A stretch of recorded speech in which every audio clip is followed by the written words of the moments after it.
Okay, so the condenser fans on a Snakky, N&W Snakky, are behind this plate here, and what they do is they pull the cold air through and then they eject it up the back of the machine, and then it comes out of these little slots to cool the machine down. If you've got a problem with those fans and you need to replace them, first of all you need to take the vent bucket out, so I've already done that.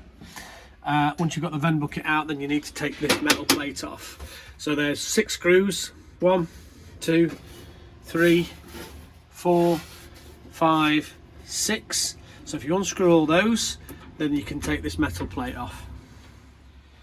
Okay, so now all those screws have been removed. You just have to remove the temperature probe off the front of the metal plate, and then you just lift that up and lift it out and remove it to reveal the 2 fans at the back. So these are the fans. This machine is actually working okay, because if you test the fans, you can see them moving okay, quite freely, so that's good. Now, because these 2 screws have been removed, you can actually take this back panel off. So if you lift that up, and that just pulls off to reveal the 2 fans. Now, they're wired in. If you look at the way they're wiring in, both of them come across here and down the side, and they're cable tied in.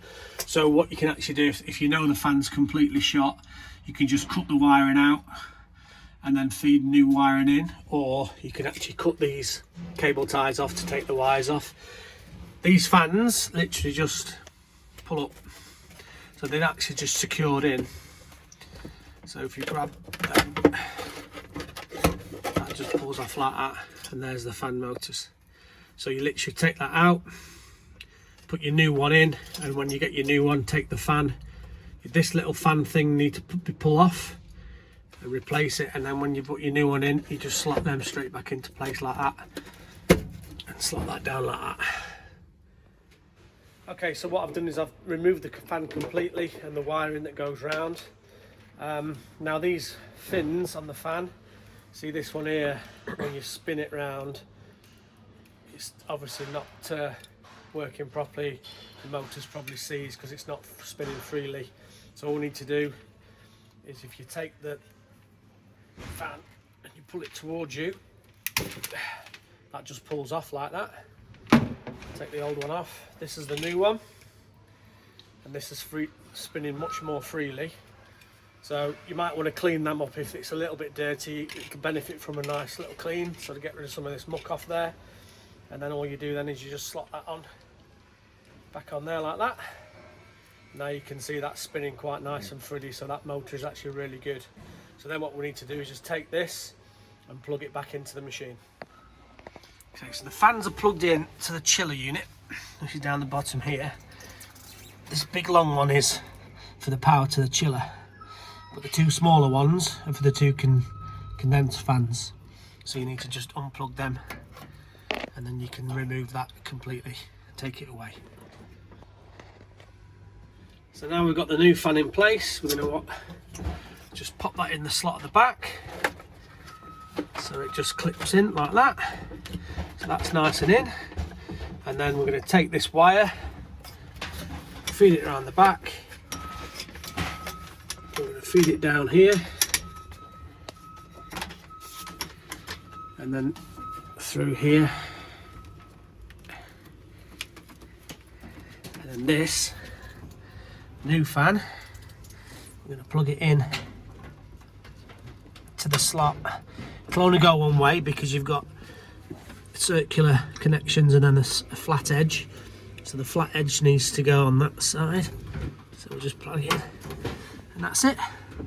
New fan installed. Tidy the wires up, and there it is, brand new fan, spinning freely. Lovely. One thing just to check before you put the cover back on is whether these motors turn freely. Now both of those are turning freely and it's not catching or anything.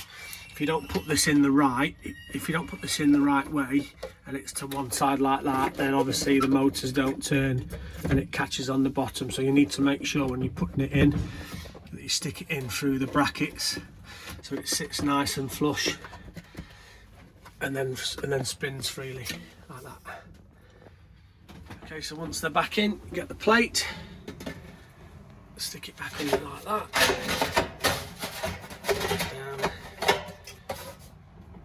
And what you can do is you can actually put those back screws in properly.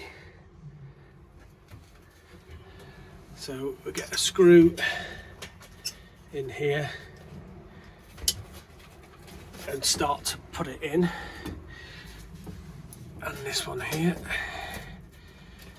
because then when you get your other metal plate that goes on the top like that, you can actually, they become guides, so you've got like a keyhole there.